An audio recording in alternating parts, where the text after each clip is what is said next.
JMPSC मित्रांनो, आपलं current affair and GK academy मध्ये आपलं स्वागत आहे. आज महत्त्वाची म्हणजे आनंदाची बातमी आलेली आहे. ती म्हणजे महाराष्ट्र लोकसेवा आयोग मार्फत जाहिरात क्रमांक 124/2025 ही जाहिरात आली आहे. ही जाहिरात महाराष्ट्र गट क सेवा संयुक्त पूर्व परीक्षा 2025 साठी आलेलं आहे. या जाहिरातीमध्ये एकूण 938 पदं आलेले आहेत. इथं आपल्याला दिसत आहे 938 पदं यामध्ये आलेले आहेत. ही परीक्षा रविवारी म्हणजेच 4 जानेवारी 2026 या दिवशी होणार आहे आणि ही 37 जिल्हा केंद्रावर घेण्यात येईल, हे आपल्याला लक्षात ठेवायचं आहे. जाहिरात क्रमांक 124 आहे. गट क ची परीक्षा आहे आणि 4 जानेवारी 2026 ही होणार आहे. आपण एक याच्याबद्दल डिटेल्स बघू की आयोगामार्फत काय काय सांगितलेलं आपल्याला हे आपण बघू यामध्ये.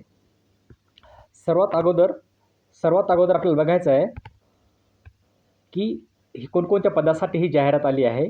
ते म्हणजे उद्योग निरीक्षक पद आहे, एक तांत्रिक सहाय्यक पद आहे, कर सहाय्यक पद आहे आणि लिपिक टंकलेखक पद आहे.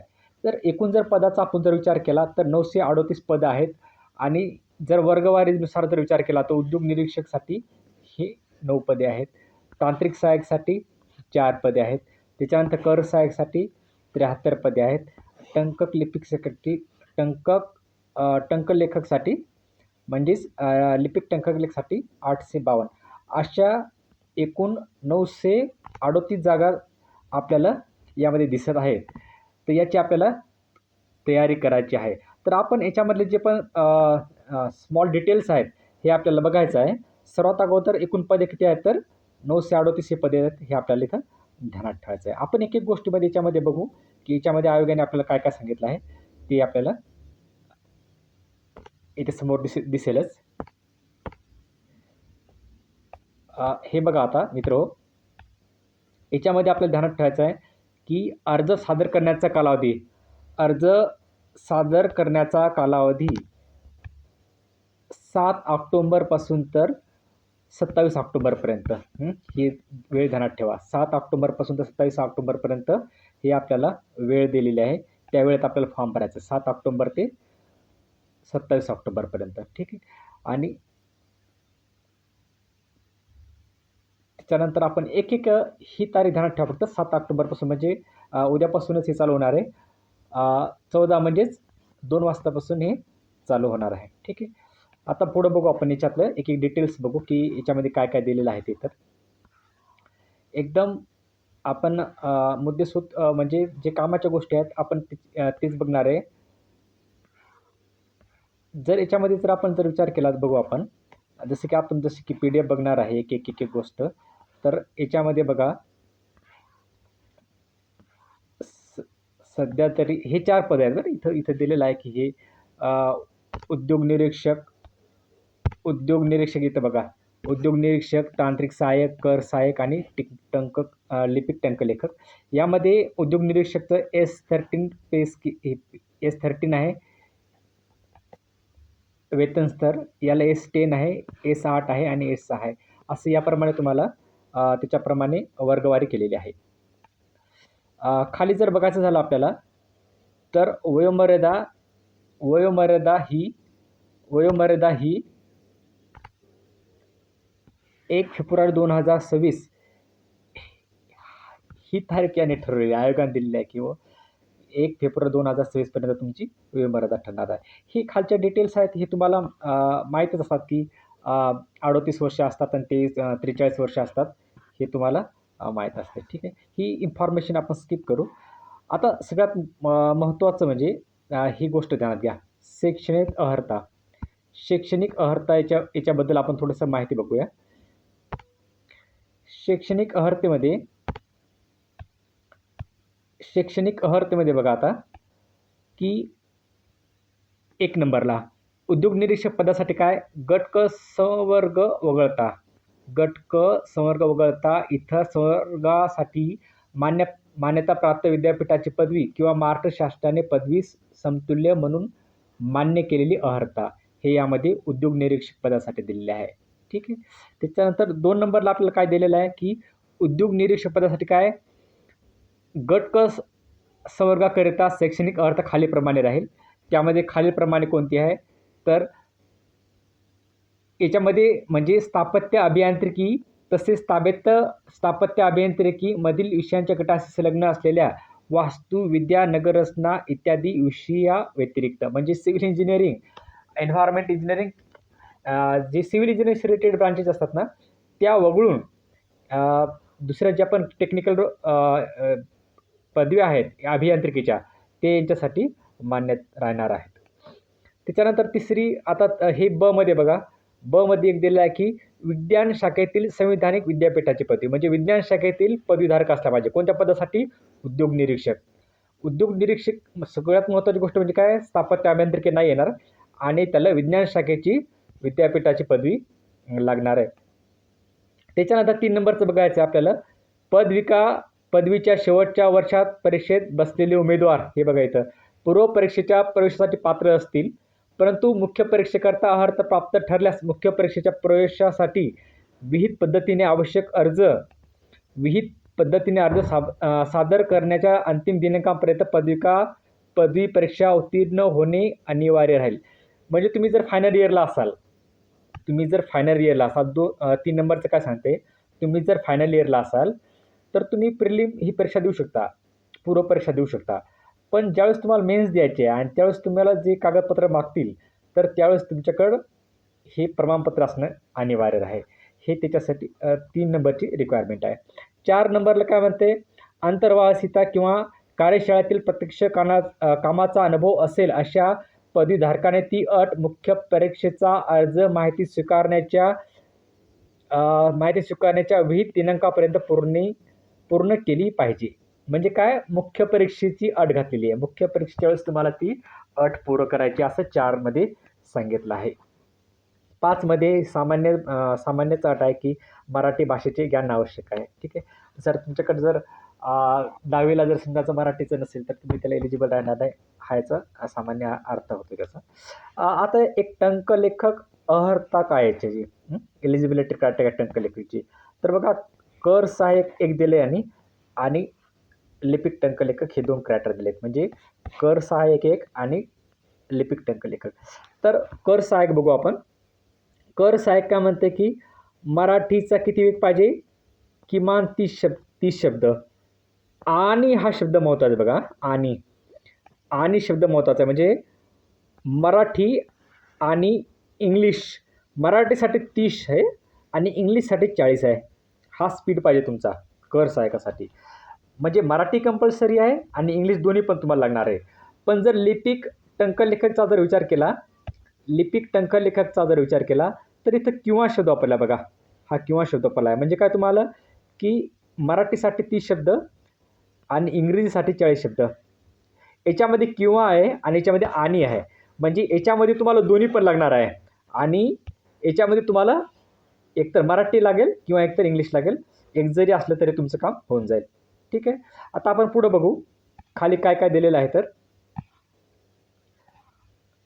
एक माहिती आपण जे खूपच अत्यावश्यक आहे ते बघायचं आहे. परीक्षेचे टप्पे बघा. परीक्षेचे टप्पे माहीत असतील पण जे नवीन मुलं असतात ज्यांचे म्हणजे पहिला अटेम्प्ट असतो त्यांना माहीत नसते म्हणून परीक्षेचं बघा. आता याच्यामध्ये परीक्षेचे टप्पे कसे असतात तर एक पूर्व परीक्षा असते.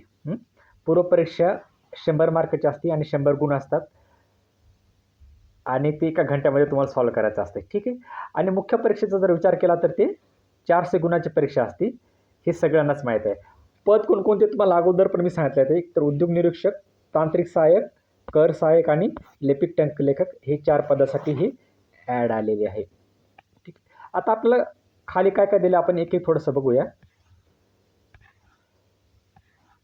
खाली आपण एक गोष्ट बघूया की काय महत्त्वाचं काय. तर एक गोष्ट की सगळ्यात महत्त्वाची गोष्ट येथे एक गोष्ट ध्यानात ठेवायची आहे की कागदपत्र कोणती अपलोड करायची आहेत. ठीक आहे. कागदपत्र कोणते हे करायचे आहेत. तर हे याच्यामध्ये सगळ्यात महत्त्वाचं म्हणजे काय दिव्यांग व्यक्ती असल्याचा पुरावा किंवा माजी सैनिक असल्याचा पुरावा किंवा खेळाडू असल्याचा पुरावा त्याच्यानंतर अनाथ आरक्षणाचा पुरावा, अंशकालीनसाठी पुरावा, त्याच्यानंतर भूकंपग्रस्तसाठीचा पुरावा, प्रकल्पग्रस्तसाठी, ही जे सगळे जे पुरावे आहेत समजायचे, तर हे या फॉर्मॅटमध्ये तुम्हाला अपलोड करायचे आहे. ठीक आहे. म्हणजे या फॉर्मॅटमध्ये म्हणजे काय, किमान फाईल ही 50 KB असेल आणि मॅक्झिमम 500 असेल. तर हे फॉर्म भरताना तुम्हाला हे काय करायचं आहे, हे अपलोड करणं अनिवार्य आहे. जर तुम्हाला हे जे इथे जे मी मेन्शन केलं आहे प्रत्येक वेळेस अनाथ, अंशकालीन, याचे जर तुमच्याकडे प्रमाणपत्र नसेल आणि जर तुम्ही अपलोड केलं नाही, तर तुम्ही त्याला पात्र राहणार नाही, याचं आपल्याला इथे लक्ष ठेवायचं आहे. त्याच्यानंतर आपल्याला खाली बघायचं आपल्याला, तर याच्यामध्ये बघा, याच्यामध्ये पूर्व परीक्षा आणि मुख्य परीक्षा असे 2 टप्पे आहेत. तर ही फी सगळ्यांनाच माहीत असणार आहे. 394 मागाससाठी आहे आणि मुख्य परीक्षेसाठी 544 आहे आणि मागासवर्गीयसाठी 294 आणि 300 हे सगळ्यांनाच माहीत असते. म्हणजे त्यांचा पहिला अटेम्प्ट असते, त्यांना ह्या गोष्टी माहीत नसतात. त्याच्यासाठी ते एवढी फीज आहे, हे फक्त जस्ट नॉमिनल म्हणून ध्यानात ठेवा. ठीक आहे. त्याच्यानंतर बघायचं आपल्याला, जर बघायचं असलं तर बघू आपण काय काय महत्त्वाचं आहे. तर हां, याच्यामध्ये काय दिलं, परिशिष्ट 1 मध्ये काय दिलेलं आहे की विविध संवर्गाचा तपशील. आता याच्यामध्ये काय करतो मी बघा, हे 1 नंबर दिलेलं आहे. 1 नंबरला काय दिलं आहे की 1 नंबरला बघा, हे उद्योग निरीक्षक 9 पदे आहेत. याच्यामध्ये हे ना याचं डिटेल तपशीलवार दिलेलं आहे की कोणत्या पदासाठी किती पदे आहेत आणि हे हॉरिझॉन्टल व्हर्टिकल दोन्ही पण रिझर्वेशनचं याच्यामध्ये मेन्शन केलेलं आहे. हे तुम्ही ज्या ज्या पदासाठी पात्र आहात, तुम्ही त्याप्रमाणे इथं सगळं बघायचं आहे.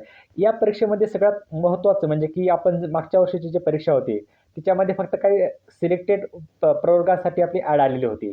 पण यावेळेस आयोगाने बघा तुम्हाला 1 नंबरला काय दिले, उद्योग निरीक्षक 9 पदे आहे. दुसरं तांत्रिक सहाय्यक 4 पदे आहेत. आता तुम्ही खाली बघत चला, कर सहाय्यकाचे 73 पदे आहेत 3 नंबरला. त्याच्यानंतर लिपिक टंकलेखक 852 पदे आहेत, हे ध्यानात ठेवायचं आहे. याच्यामध्ये सामान्य प्रशासन विभाग हे मंत्रालयीन प्रशासकीय विभागामध्ये 190 पदे आहेत. त्याच्यानंतर लोकसेवा आयोगामार्फत 5 पदे आहेत. त्याच्यानंतर लोक आयुक्त आणि उप लोक आयुक्त कार्यालय महाराष्ट्र राज्य मुंबई हे 2 पदे आहेत. हे तुम्ही एकदा याच्या PDF मधून जा आणि हे सगळे तुम्हाला या गोष्टी माहीत होऊन जातील. गृह विभागाच्या एकूण 3 पदे आहेत. महासमादेशक होमगार्ड ह्या पदासाठी आहे, बृहन्मुंबईतील कार्यालयासाठी. त्याच्यानंतर 4.3 मध्ये काय, उद्योग ऊर्जा कामगार व खनिकर्म विभाग हे पण दिलं आहे बघा, 7 पद आहेत. याच्यामध्ये काय, अध्यक्ष औद्योगिक न्यायालय मुंबई बृहन्मुंबई क्षेत्रातील पदे आहेत. त्याच्यानंतर 4.3.2 मध्ये बघा, अध्यक्ष औद्योगिक न्यायालय मुंबईसाठी आहे, 18 पदे आहेत. त्याच्यानंतर संचालक उद्योग संचालनालय मुंबईसाठी 26 पदे आहेत. हे तुम्ही सगळं बघायचं आहे बघा स्वतः, कारण जोपर्यंत तुम्ही स्वतः हे बघणार नाही तोपर्यंत तुम्हाला कळणार नाही. सहसंचालक लेखा व कोषागारे पुणे विभाग पुणे 11 पदे आहेत, हे पण लक्षात ठेवण्यासाठी आहे. असं बघा, हे तुम्हाला PDF बघायचे आहे. इथं बघा 4.4.3 मध्ये सहसंचालक लेखा व कोषागारे छत्रपती संभाजीनगर विभाग याच्यासाठी 12 पदे आहेत. त्याच्यानंतर 4.4.4 मध्ये बघा, सहसंचालक लेखा व कोषागारे अमरावती विभागासाठी 25 पदे आहेत. त्याच्यानंतर 4.4.5 मध्ये नागपूर विभागासाठी 8 पदे आहेत. हॉरिझॉन्टल आणि व्हर्टिकल रिझर्वेशन आरक्षणाबाबत तुम्हाला ते बघायचं आहे. त्याच्यानंतर सहसंचालक स्थानिक निधी लेखा परीक्षा कोकण विभागासाठी 1 पद आहे.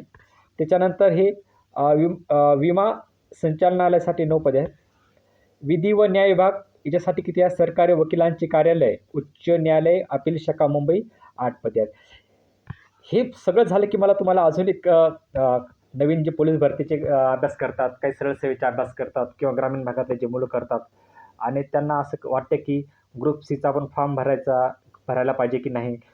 भरपूर मुलांकडे त्यांच्याकडे टायपिंगचे सर्टिफिकेट पण असतात, त्यांचं मराठीचं पण टायपिंग केलेलं असते, इंग्लिश पण टायपिंग केलेलं असते. ते पोलीस भरतीचा अभ्यास करतात, त्यांचं चांगला अभ्यास असतो त्यांचा, पण त्यांना कोणी सांगणार नसते. त्याच्यावर आपण शेवटी 1-2 मिनटं त्याच्याविषयी बोलू. आता इथे बघा 4.6 मध्ये ते तर मोटिवेशनल मी 2 मिनटं शेवटी बोलणार आहे. तर इथे इथं बघा आता 4.6 कंटिन्यू करू आपण. 4.6 मराठी भाषा विभागासाठी 5 पदे आहेत. भाषा संचालनालय महाराष्ट्र राज्यासाठी किती आहे तर 5 पदे आहेत. ठीक आहे. त्याच्यानंतर बघा हे सचिव महाराष्ट्र राज्य मराठी विश्वकोश निर्मिती मंडळ मुंबईसाठी 1 पद आहे. त्याच्यानंतर आदिवासी विकास विभागासाठी 7 पदे आहेत. म्हणजे अपर आयुक्त आदिवासी विकास कार्यालय नागपूरसाठी 7 पदे आहेत. त्याच्यानंतर सार्वजनिक बांधकाम विभाग अधीक्षक अभियंता सार्वजनिक बांधकाम मंडळ नांदेड याच्यासाठी 4 पदे आहेत. हे तुम्हाला हॉरिझॉन्टल आणि व्हर्टिकल रिझर्वेशनचं बघायचं आहे. जिथे जिथे आपले पद असतील त्याने तिच्या प्रवर्गामध्ये जाऊन किंवा फॉर्म भरताना ते तुम्हाला ते क्लिक करायचं आहे. त्याच्यानंतर 4.8.2 अधीक्षक अभियंता सार्वजनिक बांधकाम मंडळ नागपूर 13 पदे आहेत. ठीक आहे. हे मी जे हायलाईट केलेलं आहे ना तीच वाचत आहे. हे तुम्हाला खालचं हॉरिझॉन्टल व्हर्टिकल तुम्हाला तुमचं फॉर्म भरता वेळेस तुम्हाला ते चेक करायचं आहे. ठीक आहे. त्याच्यानंतर हे बघा 4.9 मध्ये काय अन्न नागरी पुरवठा व ग्राहक संरक्षण विभाग हे इथं बघा किती पदे आहेत त्याची 77 पदे आहेत. कोणतं अन्न नागरी पुरवठा व ग्राहक संरक्षण विभाग.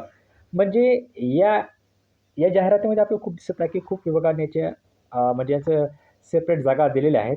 तुम्हाला ही एक संधी आहे. या संधीचा तुम्हाला फायदा घ्यायचा आहे आणि अभ्यास करायचा आहे. ठीक. आता याच्या पुढे बघायचं आपल्याला की अजून कोणकोणते विभाग दिले आहेत तर नियोजन विभाग आहे. नियोजन विभागाचे किती आहेत तर 3 पदे आहेत. नियोजन विभागाचे 3 पदे आहेत. हे बघा नियोजन विभागाचे किती पदे आहेत तर 3 पदे आहेत. हे नियोजन विभाग 3 पदे आहेत.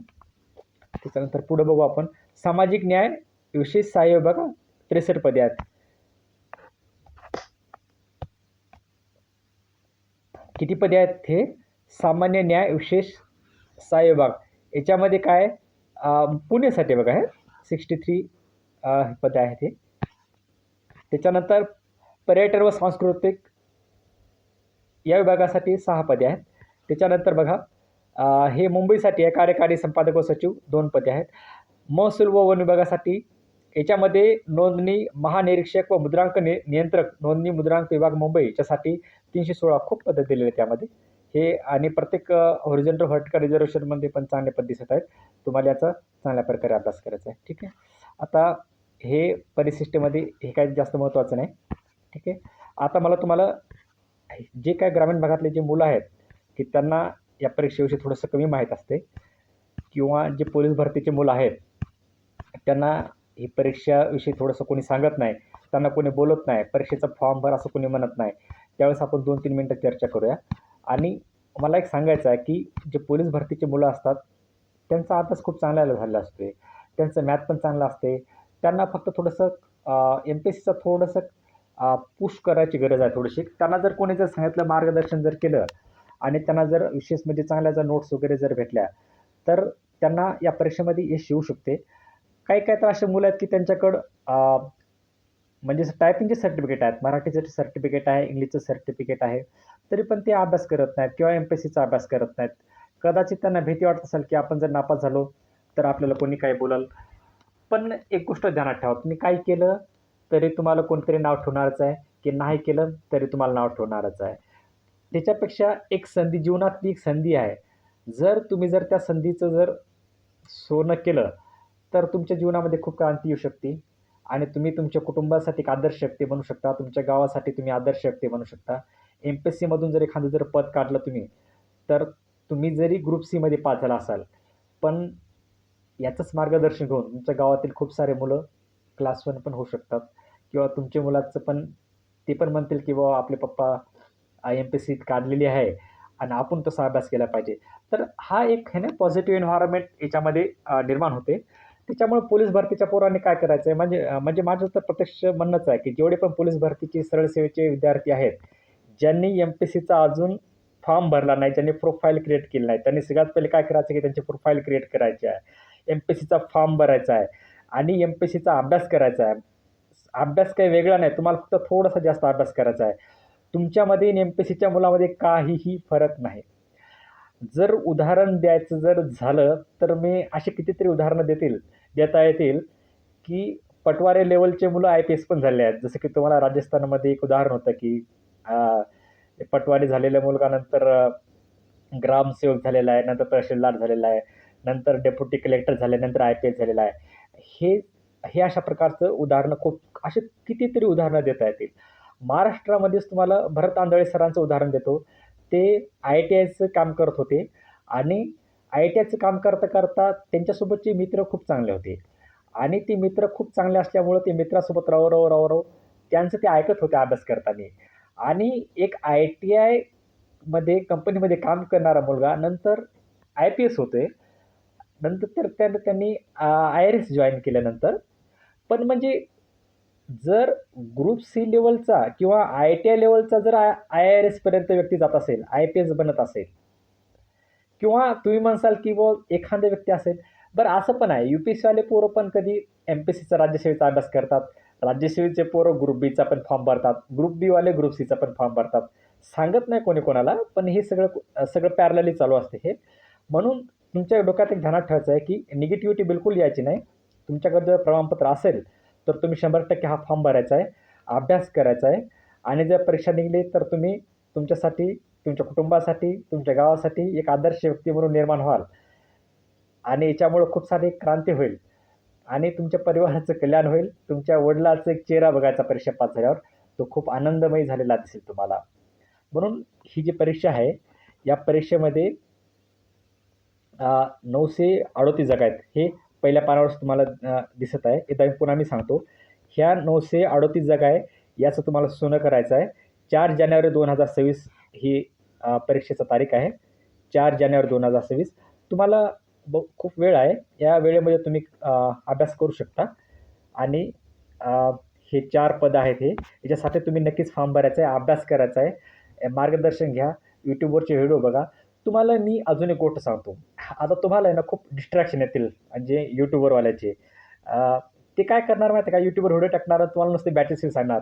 म्हणजे ते व्हिडिओमध्ये त्यांचं जे तुम्हाला कंटेंट द्यायचं आहे ते कंटेंट सोडून त्यांचे बॅचेसच प्रमोशन करत राहतात आणि तुम्हाला एवढं घाबरवण्याचा प्रयत्न करतात की तुम्ही जर ही बॅच नाही घेतली तर तुमचं काय खरं नाही किंवा बॅच नाही घेतली तर तुमचं सिलेक्शनच होणार नाही. हे यांचं जो उद्योग चालू आहे, हा उद्योग चालायच्या अगोदर काय MPSCमध्ये कोणी पास झालं नाही का? नक्कीच झालेले आहेत मुलं. जेवढे पदं निघलेले आहेत, तेवढे पदं भरलेले आहेत. IAS असो, IPS असो किंवा MPSC राज्यसेवा असो किंवा पोलीस भरती असो. तुमचे क्लास असोत किंवा नसोत किंवा तुम्हाला कोणी मार्गदर्शन असो नसो, जेवढ्या जागा यायच्या आहेत तेवढ्या जागा भरल्याच जाणार आहेत. जो टॉपर आहे तो क्लास असला तरी येईल आणि नसला तरी येईल. म्हणून तुम्हाला निगेटिव्हिटीमध्ये पळायचं नाही. तुम्हाला अभ्यास करायचा आहे आणि एवढं तुम्हाला खूप सारी याच्याबद्दल माहिती भेटली असेल. तुम्ही नक्कीच फॉर्म भरा. हे याच्यामुळे खूप सारा फायदा होईल. ठीक आहे मित्रांनो, नक्की फॉर्म भरा. ठीक आहे. धन्यवाद.